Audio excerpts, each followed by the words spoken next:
Ladies and gentlemen, good day and welcome to the Brookfield India Real Estate Trust earnings call for Q2 FY23.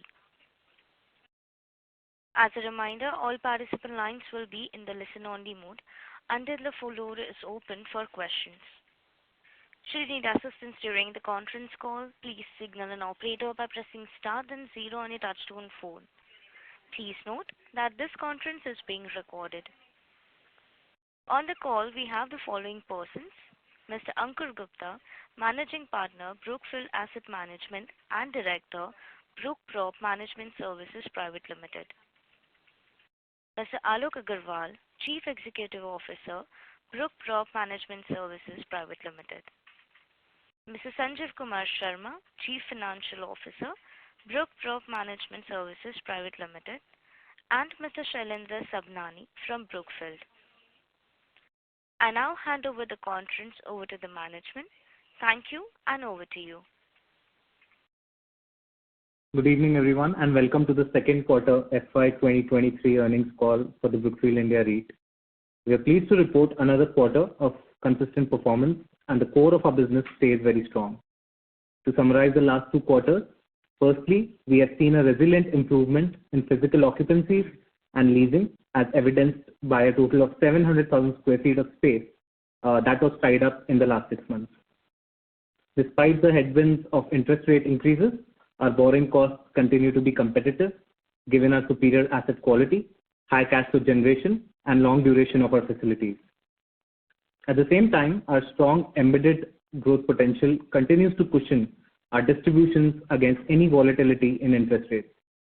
At the close of previous financial year, our NOI run rate was shy of 900 crores, which is now slated to cross 1,000 crores if we factor the mark-to-market on our expected 1 million square feet of renewals.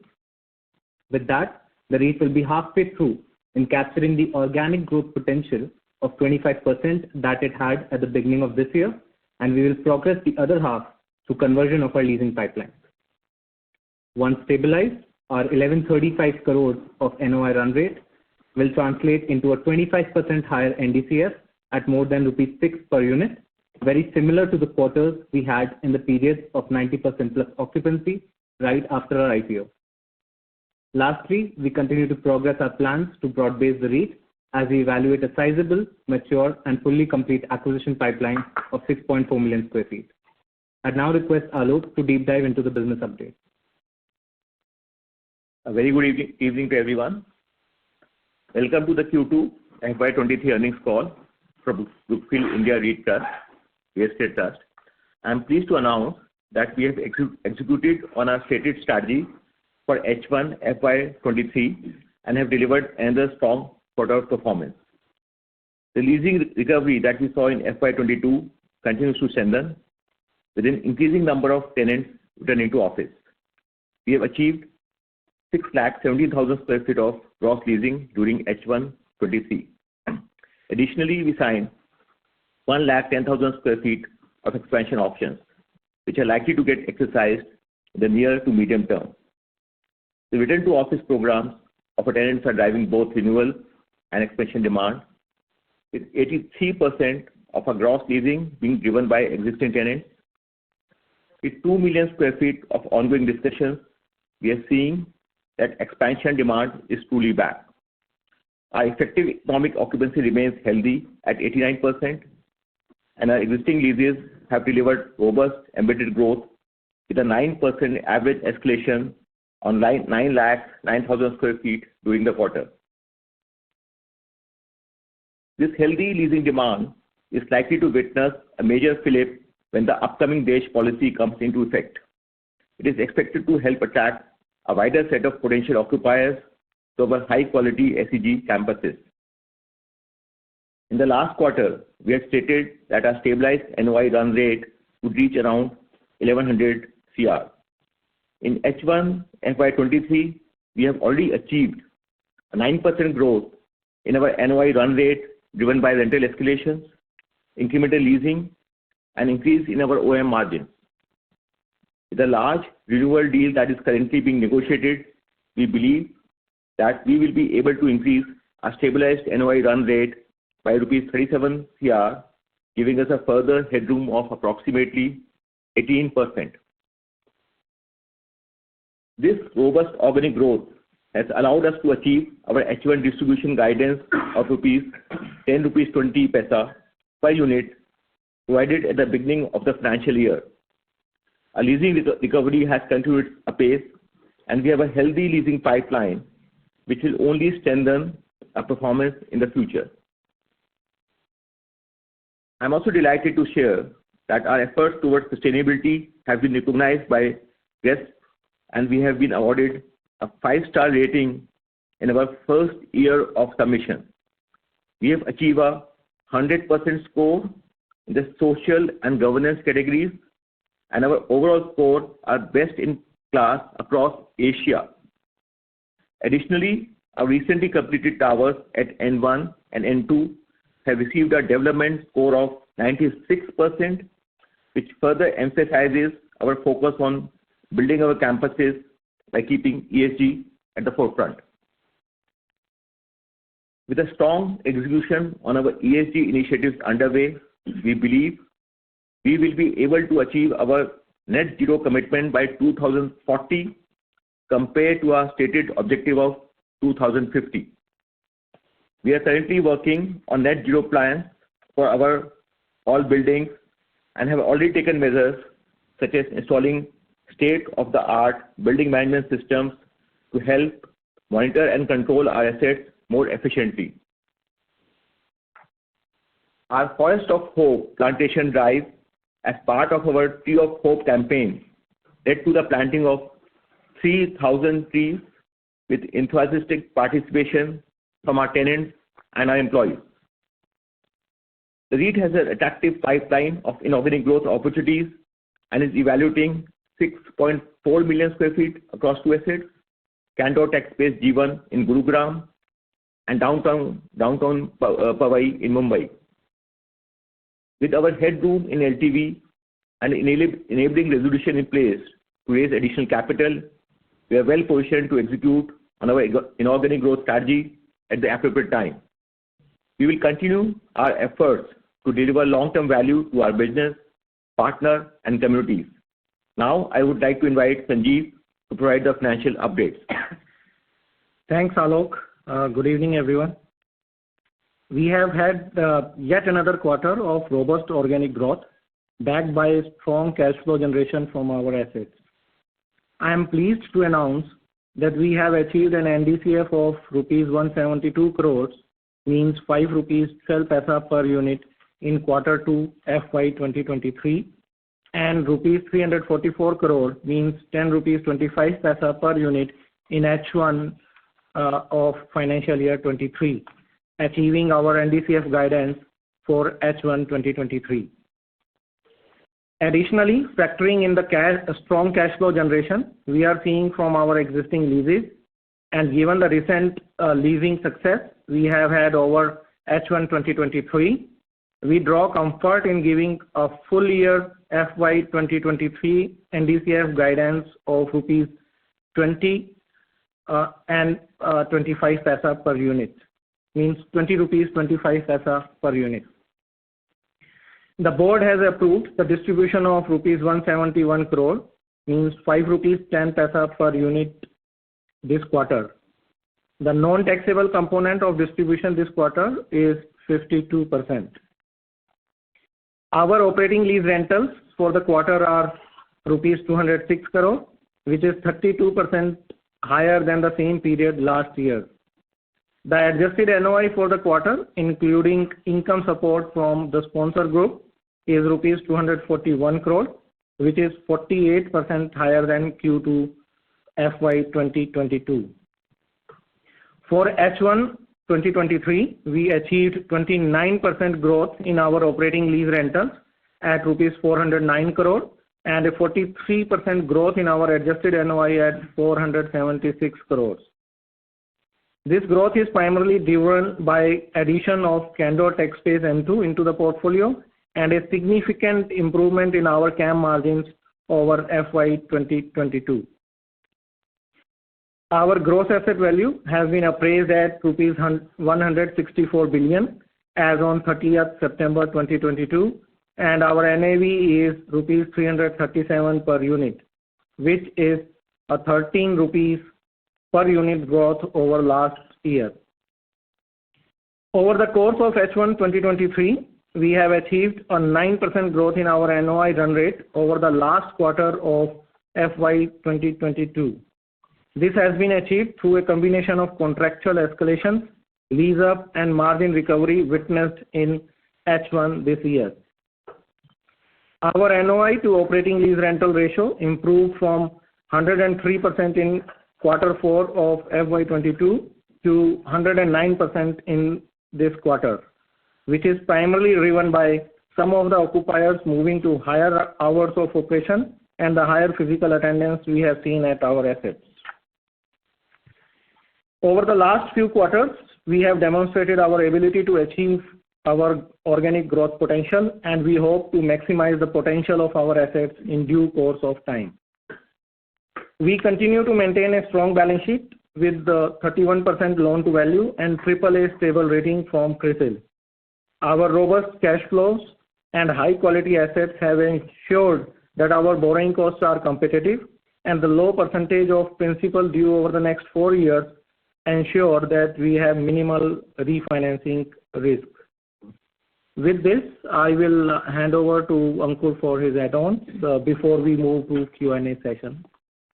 Yeah, in the interest of time, we'll open the line for Q&A, and I request everybody to ask 1 or 2 questions at a time and come back in the queue if you have more follow-up questions after that. Thank you very much. We will now begin the question and answer session. Anyone who wishes to ask a question may press star and 1 on the touchtone telephone. If you wish to remove yourself from the question queue, you may press star and 2.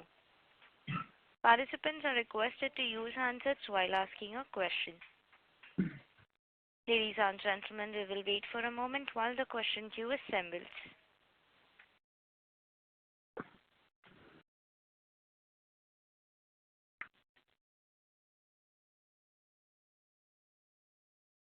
The first question is from the line of Adhidev Chattopadhyay from ICICI Securities. Please go ahead.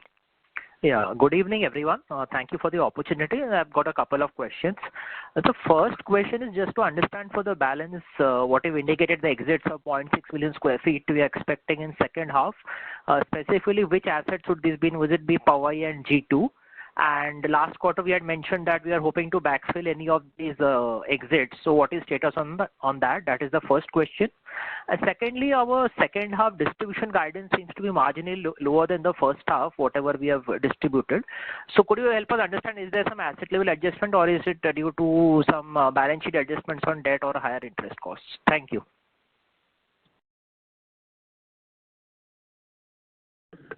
Yeah. So, yeah, Dave. So you're talking about 0.6 million square feet, which probably are expecting exits. So some is in G2 and some is in Kensington, Bombay. Okay.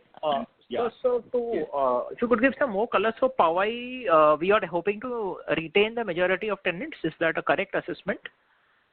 So okay, so let me tell you here. The last tenant, one of the last tenant we are talking to, so that we are going to retain. Okay. And we, so that is something advanced stage of discussion, and that's likely to close in a couple of weeks. So that's happening. There are some smaller tenants where discussions are on, but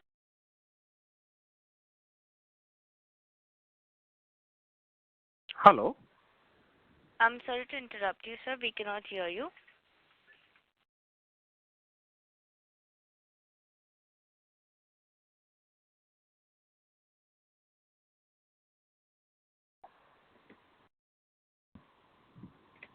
This is the operator, sir. Are you able to hear us?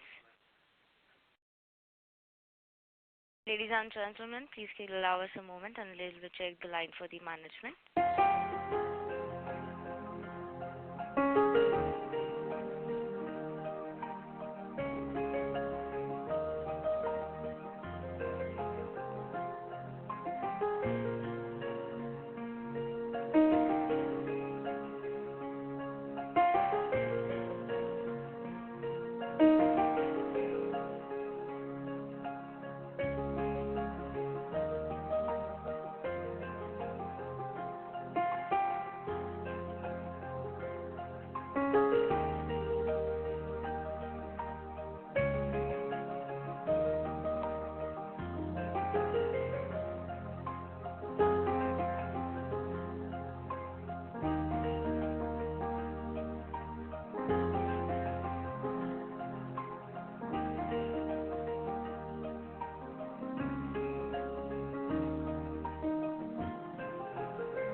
Ladies and gentlemen, thank you for patiently holding the line. The management line is reconnected. Thank you, and over to you.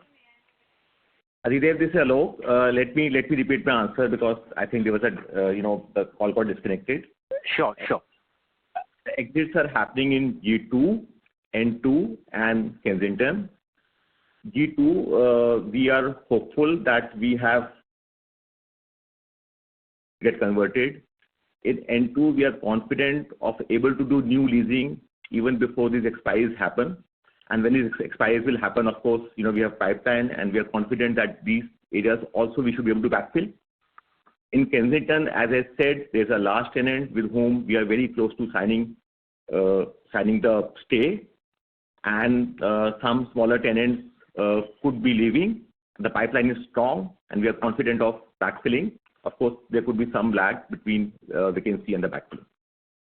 Sir, to understand correctly then, so the current committed occupants of 84%, so we are expecting to end, let's say by the end of the year at a higher number or at similar numbers, just to, at an overall portfolio level, what would be the direction we should look at? I think number would be positive. We'll move beyond this. That's our sense. We should be able to move beyond this. Okay. So you want to, hope to backfill and do a little bit more leasing over that. Okay. New leasing, we are hoping, some backfilling can happen, but let's see how does it pan out. Aditya, this is Ankur. If I may just add a couple of... Yeah. As a team, do not manage for occupancy, which is a static number. That's why we give a guidance of our NOI bridge. The target for us is to maximize NOI, which is probably a better indication of value creation. So the path that we lay out in the bridge from 900 odd crores to 1100 and plus crores, that is the real metric that we are measuring ourselves on. And as Rachit said in his opening remarks, we are probably halfway there, including the large deal that we're talking about in Kensington. So that will take us about halfway mark to that value creation. And this is, I'm talking about the organic growth. And the other part of that is the increase in occupancy from 84-85% levels into the mid-90s that these assets have traditionally run at. So combination of the two is what we are focused on. And once these assets achieve a 1100 crore plus NOI number, or closer to that, as occupancy inches up to the early 90s, the target itself could be revised upwards, given that we are in a higher inflation environment, which means rentals should inch up, right? So that is the way we are managing our portfolio, which is strong current distributions on the back of a 84, 85 or mid-80s lease portfolio, but ability to capture mark to market. So while some vacancy could get created in Kensington, for example, those are the smaller ones where there will be higher potential to mark those leases to market. Whereas the larger ones, which are helpful in keeping the stability and also tremendous mark to market that will happen in the larger lease. So a combination of mark to market and overall income is what we are focused on here. Does that answer your question in more detail? Yeah. No, that is pretty clear. And so just second part of the thing on the distribution part, so we just help us understand, as I said, is it something to do with the asset level or is it some utilization of cash at the REIT level or SP level? It could just help us understand that on the distribution guidance for the second half. So Aditya, Sanjeev here. Our NDCF for last 6 months is 10 rupees 25 paisa. And as you rightly mentioned, that increasing interest regime is there. In that regime, we feel that over a period of next 6 months, we will be additionally able to generate 10 rupees reasonably in the current environment of increasing interest cost also. That's why we have given the guidance, which is, I will say, is reasonably achievable as of now. We don't want to overcommit anything, and that's why we kept it at 10. Okay, got that. That's pretty clear. Yeah. Thank you and all the best. Thank you. The next question is from the line of Puneet from HSBC. Please go ahead. Yeah, thank you so much and congratulations on meeting your first half guidance. My first question is on the cost of debt. The cost of debt seems to have gone up from 7.16 to 7.45 quarter on quarter. How do you see that trending up? Do you think the gap that you guys have shown in terms of lower increase in your interest cost versus repo rates, that gap will narrow, or will it largely now move in line with the repo rates? So Puneet, this is Ankur. I'll take that. It's not a surprise that globally interest rates have gone up, and they have gone up for us as well, and they've gone up for most of our peers in this universe. Correct. The chart we indicated was to show that, and which is what we've always maintained, that we have higher headroom to absorb macro increases in interest costs while maintaining our rating. The sponsorship group that we have and the duration of debt that we are able to get, along with the fact that only about 50% of the benchmark rates was passed on to us, makes us believe that even if there is, and we are hearing news that at least rate of increases is going to come down. But again, I'm not a macroeconomic expert here. But I would expect that there is probably more tapering than multiple increases in baseline increases in rent that are in interest cost.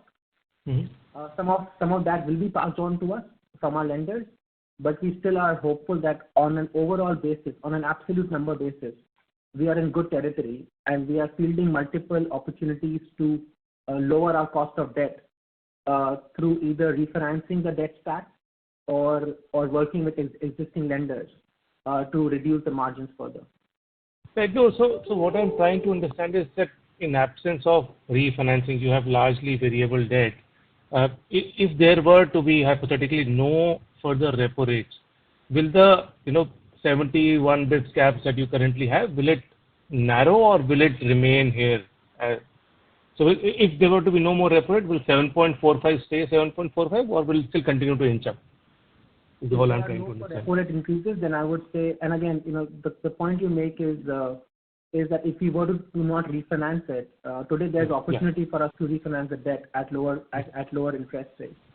So we would obviously take that opportunity. Okay. If interest rate regime in the country does not change. Understood. So you can refinance it at lower rate than the current 7.45 as well. So we are actively working with our existing lenders. I think 7.5% interest or 7.45% interest rate is a fair interest rate in the regime that we are in right now. Okay. But if reported increases was to plateau right now, then there is probably going to be further headroom for us to lower our interest costs. Interesting. That's useful. Thank you so much. And second, if you can talk about your growth plans, the Gurugram acquisition, where are you in terms of processes, and how soon can we expect those? So I'll just take that question again. We are further along today than we were in the last call, and we are hoping that the stated objective of having inorganic growth is put to work between this quarter and next quarter. Okay. So by next quarter is what one should aim for. For both Gurugram as well as the ROFO asset that we have in downtown Powai. Understood. That's helpful. Thank you so much. The last one, if I may, the net debt has gone up by almost 700 million. Capex was about 284 million. Why is there a gap here? I thought net debt largely goes up in line with Capex. So, Puneet, two components here. One is the repayment of tenant deposit and brokerages also, which we, because in the regime where we are not getting equivalent security deposits from the tenants when releasing is happening, not happening to that extent. That is being funded temporarily. Once deposit will come, this gap will reduce. And second is towards certain amount, I will say small amounts, for funding the working capital also, because there are a couple of items in the working capital always. One is straight lining of lease impact. Second is the withholding tax, which gets effect in the current quarter, but come back in the coming quarter. So temporary funding has been arranged for that also. So you said straight lining of lease, and what was the second one? Withholding tax deduction and similar items. Okay. Got it. But I thought on the tenant deposit side, since your occupancy is inching up, that should have taken care, unless the new terms of trade are now different than what it used to be in terms of total number of months of deposit. No, actually, so what happens, Puneet, here is, when the tenant is leaving, you pay the deposit upfront, and when he's coming, he pays 3%, half maybe on the LOI, half, when he moves in, the registration gets done actually. So it's just a bit of a timing issue, nothing else. Okay. Okay, understood. That's it. That's all from my side. Thank you and all the best. Thank you. The next question is from the line of Amandeep Singh from Ambit Capital. Please go ahead. Thanks for the opportunity. My first question was on physical occupancies. So when you mentioned it has went up and also resulted in higher CAMs, will it be possible to give a breakup on how it has been on blended basis and micro market wise if possible? Yeah, Amandeep, let me take this question.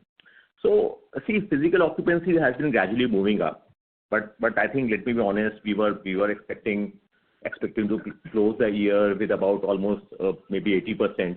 I think we'll not reach 80%. Probably we'll cross 50%, and it will somewhere. I don't have exact number, but it could be 50% plus.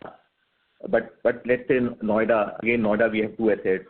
In one of the assets, N1, it's 50%. It's already crossed 50%. They're smaller tenants. Most of them are back to offices, not 3 days a week, but 5 days a week actually. Then that's N1. N2 is slightly lower because again they're larger tenants. Last time also I said that larger tenants are slightly more kind of accommodating with their employees and their occupancies are slightly lower. Again, 3-day week work is a norm. In Gurgaon, it's again between 40 to 50%. In Bombay, while the occupancies are very high, but except because we have a very large tenant, and as I said, large tenants have been slightly more accommodating to the employees. That's why in Bombay, in our asset, in part of that asset, on average that it produces, that's it. Bombay is about 30 to 40%, and Calcutta remains again slightly lower, 30 to 40%. So that's where it is. But average, I would say 40 to 50%. And then it would probably cross 50% by end of this month, and we can be anywhere between 50 to 60 by end of this year. So thanks. This is really helpful. And just extending this question to the second question, when you say about having 1 million square feet of net leasing prospects, so any sense on the micro market, or is it similar to the last quarter? And also, as per your discussion with the tenants, are they giving any sense on timelines of getting this converted into leases, because the physical occupancies are still taking time? No, so I see. So they are spread across. They are spread across. Calcutta, of course, the portion is much smaller. They are spread across, the geographies, and we have done some new leasing. We are confident that we should be able to do more new leasing with new tenants actually. Now, whether it could happen this quarter gets stretched, would push to next quarter. That's difficult to say, but we are hopeful and confident that we should be able to close new leasing with new tenants. So thanks. That's helpful. That's all from my side, and all the best. Thank you. Thank you. The next question is from the line of Atul Tiwari from Citigroup. Please go ahead. Yes, thanks a lot. So just again, similar question on net leasing. So, I mean, what kind of net leasing can we reasonably expect in, say, second half of this year, into FY23? So the question is, what kind of a net leasing we can be expecting, is it? Yeah, in the second half, any rough idea, based on the discussions that you are having? So, yeah, I mean, see, what we are reasonably confident of, I'm not talking about the renewals here, I'm talking about the kind of a new leasing. We should be able to cross 500,000 square feet mark. Now, whatever that's something we have to cross. Yeah, 500,000 square feet mark that we should be able to cross. Okay. I mean, okay. Yeah, I mean, some can get spilled over, but 500,000 square foot looks, we are confident about. Okay. That's good to know. And so just one, question again on the cost of debt. So reasonable to say infer from whatever was said about cost of debt that in case there is no new repo rate hike, broadly we are peaking out in terms of cost of debt at 7.45%. I mean, assuming that there is no more repo rate hike, because while the cost may go up, but you have some opportunity to refinance it lower. So broadly, 7.45 should be the peak. Is that a right inference? At these repo rate levels for AAA rated papers, 7.5% plus minus is a reasonable cost of debt. So we are working with existing lenders to maintain that. And potentially, if the speech or the narrative on interest rate hike was to change, potentially even look to refinance at lower rates. Okay, good to know. Thank you. Thanks a lot. Thank you. The next question is from the line of Kunal Tayal from Bank of America. Please go ahead. Sure. Thank you. Couple of questions from me. Ankur, I think firstly, did you say that rental rates could go up once the occupancy levels cross the 90% mark? I was just wondering if some of that would be contingent upon physical occupancy achieving a certain threshold level as well. Yeah. So the physical occupancy is a very difficult number because physical occupancy of an asset pre-COVID levels were never tracked. We have information from as Brookfield as to what used to happen. Physical occupancy of an asset was never about 100% ever. Today, as we look at tenants asking their employees to come back to work, when people say 50% can come back to work, it does not mean that 50% will always stay at home. So from almost everybody being at home during the peak of the COVID-related lockdowns, to organizations now almost as a whole saying that everybody will be back to work at some point, there will be some flexibility, some hybrid nature of working. So that evolution from almost 0 to 100 needs to be thought through as to what existed pre-COVID, right? Some jobs may not ever need an office space, and that's perfectly fine because a lot of new job creation has also happened, which require high quality office spaces. Yeah, I get that. And I mean, would it be fair to guesstimate therefore that at 50% physical occupancy that you're planning to exit the year at, it shouldn't be a hindrance in asking for higher rentals? I don't think so because organizations plan for many years, and again 50% is again a number, which does not mean that only 50% of employees come back to work. Okay. My second question, I just wanted to ask about a couple of data points you've put forward. The leasing pipeline of 2 million, does that compare to 1.1 million last quarter, or because I think this time you split it into renewals and new, or should we look at one of the new versus 1.1 last quarter? So Kunal, should be compared with the 1.1 versus the 1.1. The renewal pipeline is an additional data which we have added from this quarter on. Got that. And the sort of final data point I wanted to check on short-termish, but your new leasing of 0.13 million, it seems to be in a slightly different zip code versus the last 2 quarters. Any peculiar reasons or just quarterly movements there? Sorry, come again. Can you repeat the question? Your new leasing of 0.13 million, that's on the lower side versus the last 2 quarters. Any new developments per se, or just, it can be a quarterly aberration and that's what might have played out in the quarter? Well, yeah, it could be a quarterly average. Leasings could be lumpy and we could cover up the next quarter. Perfect. That's what I've always maintained. All right. Thank you so much. Thank you. The next question is from the line of Puneet from HSBC. Please go ahead. Yeah, thank you so much. My first question is, we talked about new leasing of 500,000 square feet, while your expiries are closer to 1 million. So should one assume that the occupancy rate would actually go down by the end of the fiscal year?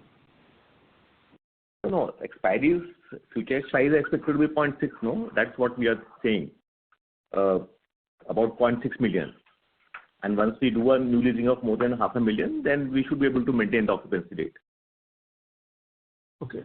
I thought on the slide 30, it mentions 972,000 square feet of expiries for H2 FY23. But out of that, 3 lakhs is expected to renew, so you will be left with about 6 lakh of area, right? Okay. Which would likely be vacated, and that area which is getting vacated would then be backfilled by about 500,000 square feet of new leasing. Understood. So the 500,000 square feet is only for the area which is not getting renewed. Completely new lease. Okay. Yeah. Got it. Understood. Page number 19, you have a breakup there. Got it. Understood. That's helpful. Secondly, can you also talk about the re-leasing spreads for the current quarter? I couldn't find that. Yeah, for this quarter, we leased at the rentals which were in line with the exit, and they were already kind of a slightly more than the market. We couldn't get a re-leasing spread. This was one of cases. Understood. And last one is, you also talked about the DESH policy. Any update on what's the progress there, and what is your exposure or benefit that you're likely to see in terms of area that will benefit from the DESH policy? Yeah, see, DESH policy is something we are in constant touch with government, and DESH policy could be a big changer for our for the SEZs, for the simple reason that it's going to add a new bunch of tenants to SEZs. It's not that we are attracting a lot of new tenants we have been attracting, but DESH policy can really expand that kind of a basket of tenants, which would find very easy to kind of take space in SEZs. So if you really see our about 2 million square feet entire total vacancy we have, of course, part is SEZ, part is non-SEZ. We are anyway talking to some of the tenants which are not dependent on DESH policy. Some of our existing tenants are going to take space, but DESH policy, which we are very confident of kind of coming pass as a bill, is definitely going to not only increase the new leasing momentum very strongly, also going to give a hopefully a good fillip to rental escalation as soon as it gets implemented. So of your total area, how much is SEZ, which is vacant? So we have 14 million square feet of vacant is about 2 million square feet. After that, SEZ is about 1.5 million square feet. Okay. Understood. And what's the progress? When is it likely to be released? So we have been promised this winter session. We are hopeful. We are also kind of under discussion that if it could be implemented earlier. Discussions are on, and let's keep our fingers crossed. We are confident and hopeful. Got it. That's great. That's all from my side. Thank you so much. Thank you. The next question is from the line of Rajan Patadia, an individual investor. Please go ahead. Hello.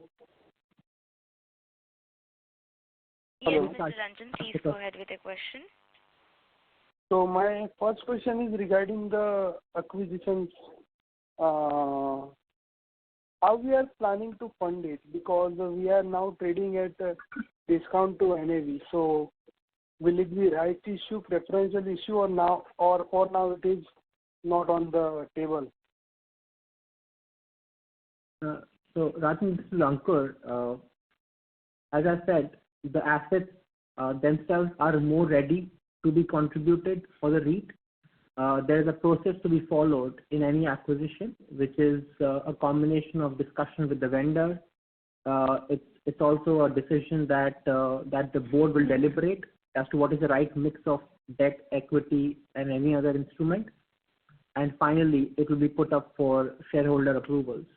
as the conditions might be. But we will come back to our investors and to the market when those discussions take shape.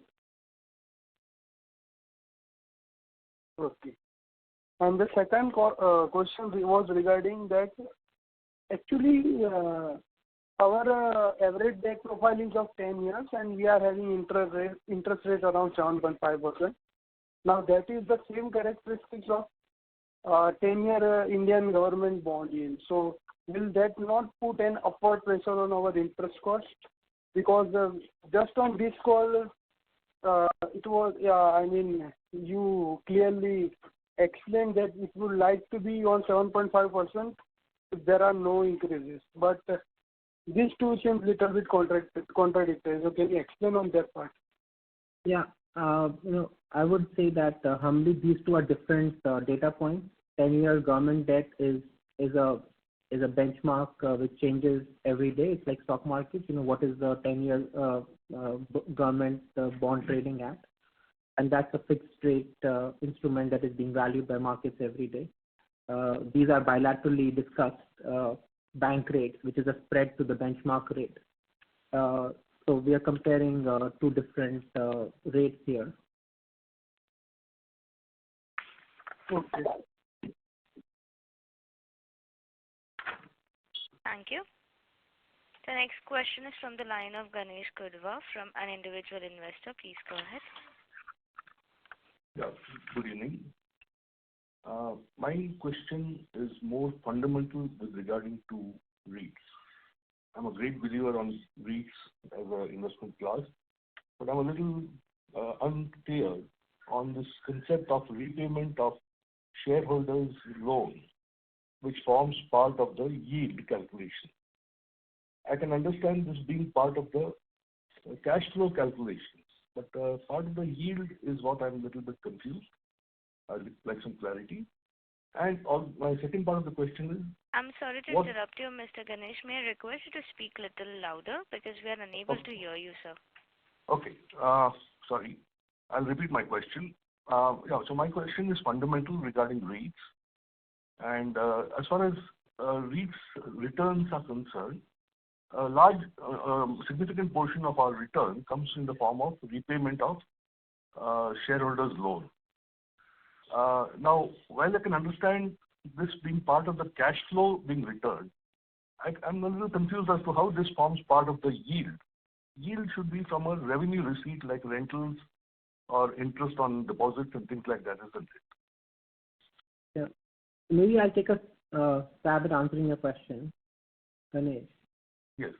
If you look at the yield from our portfolio, we give a NDCF bridge, which starts with rental income less property expenses plus recovery adjusted for working capital minus the interest cost on our external debt. So from property rental income all the way to net distributable cash flows, NDCF, and our dividend yield is very close to the NDCF number. So our dividend yield is a good proxy of rental income less expenses, which are property related in nature. Now the form of repayment of that debt of this cash flow has various components, which includes one part of it is the shareholder contribution in the SPVs, and when SPVs have cash flow surplus, they return that capital invested back to the trust, which the trust is able to repatriate back to investors. So it's more of an instrument which allows us to take out the rental income from the SPVs and make the distribution. So I would like to believe that the 20 rupees and change of distribution for the year is a pure yield on what shareholders have put in place into the REIT as price per unit of their basis. Okay. Can you take the next question if that's okay, in the interest of time? Okay. Thank you. The next question is from the line of Kunal Lakhan from CLSA. Please go ahead. Yeah, hi, good evening. Thanks for taking the question. Just wanted to understand, like, on Kensington, right? Next year, we are expecting almost 40% of area getting or expiries coming up there.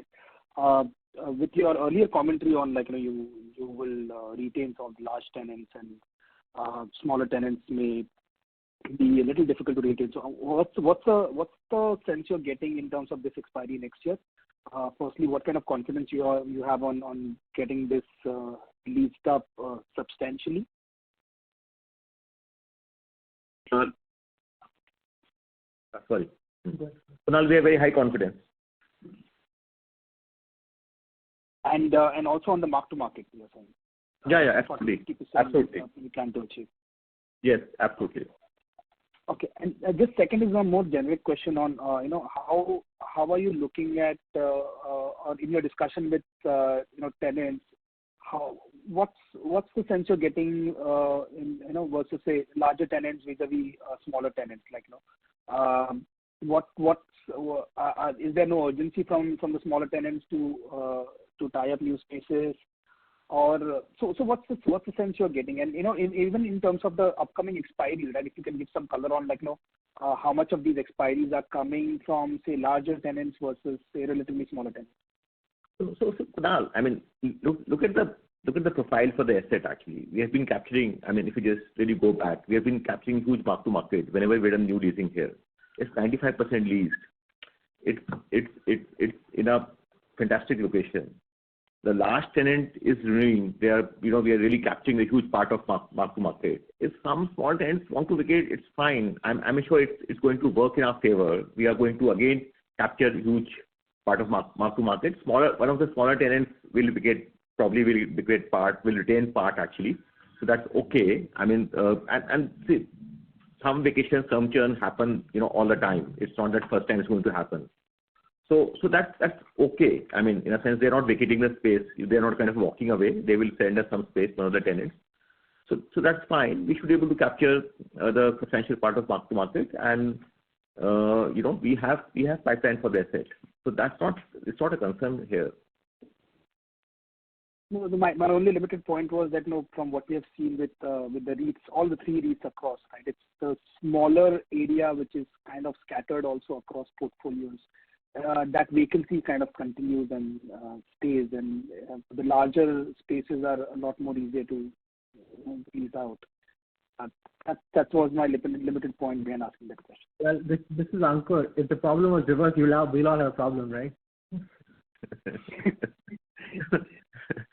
Well, I think I would tend not to agree here. Smaller places do well, and sometimes you are able to, when the places are smaller, you are really able to get a good beyond mark to market. You're able to go actually. So I would slightly disagree here. And the good part is the large tenant is staying. We are able to get larger part of mark to market. So I think there's upside from the smaller space which are going to get vacated. Sure.